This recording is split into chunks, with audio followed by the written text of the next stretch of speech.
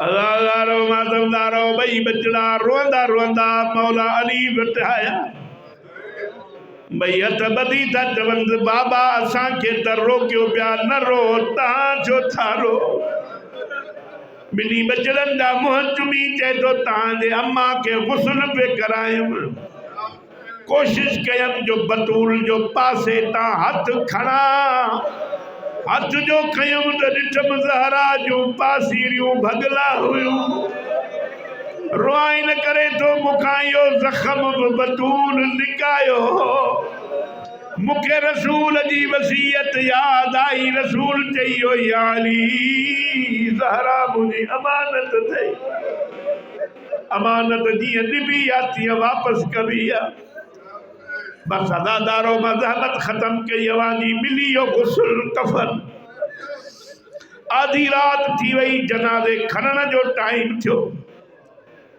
تاریخ لکھو جب سب سجن آیا منہ ڈسن دے لائے، ایک کربلا جو غریب آجے کو پاسے تے بھی روئے تو مولا علی پچھو کو رہجی تنویو مولا حسن چیو مجھو بھا حسین نہ آئیو، مجھے مولا چیو تو حسین بچڑا ہلیا ماں کے گل لائے، بابا تیسی تائیں گل نہ لائیں تم جیسی تائیں اماں پان سڑ نہ کدی، پرانے سکھر وارو ہن علاقے وارو اللہ تعالیٰ جی عزاداری قبول کرے، نوے ڈیہن تائیں زہرا جو پاسے تا نکھ جنوارو ہتھ، حسین سا کا اتری محبت ون جو بئی ہتھ کفن ماں کڑھیں، بئی ہتھ کڑھی چیتی ہلیا مجھا بھجندر گھوڑے تا لہن وارا بچڑا، ہلیا مجھا ٹنڈی ہلجا بکیا پیاسا بچڑا، ہلیا مجھا امت جا مہمان بچڑا، بیار الانوار جے جلد ٹیٹیے میں منہ پڑھیو، جناب زہرا جو بئی باہوں پاجے بچڑے جے گل میں، کربلا جے مظلوم جا بئی ہتھ اماں جے گل میں، چون تھا ملائکن آسمان تے خدا جی تسبیح چھڑے ڈنی، جبریل تاج لائے اوچھ گارو نئی زمین تے آئیو، مولا کے بیچے تو یا علی جلدی کر حسین کے ماں کو ادھار کر، جبریل چھاتیو آتی عرشت ملائکن خدا جا مسلح چھڑے ڈنائے، جے 5 منٹ یو منظر رہو تا عرش ڈرائی تو قیامت چاہی تھی، ماں بیان ختم کیو مجھو مولا علی پہنتو جنی مل زہرا جے قریب،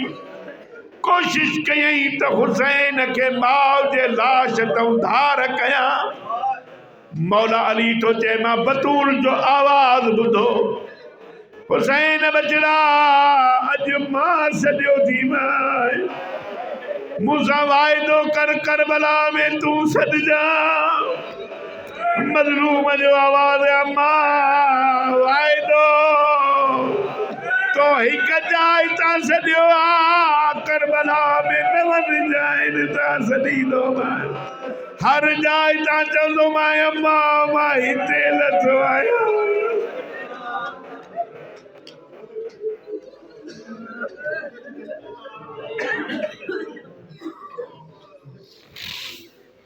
کریم اللہ پانجے عزت عظمت جے صدقے اساں جی عظیم عبادت پانجی بارگاہ میں قبول فرما، ساداتن جو وچھائل فرش عزا و ننگر نیاز قبول فرما، کریم اللہ ان مجلس میں جے کہ مومنین حاضر تھیان جو شرعی حاجتوں پوری فرما، ان مومن جی نیانی بیمار ان کے قابلہ شفا تھا، کریم اللہ جے کہ بے اولاد ان کے اولاد عطا فرما، جے کہ بے روزگار ان کے روزگار عطا فرما، جے کہ حج و زواری جی تمنا رکھن تا ان کی پوری فرما، اساں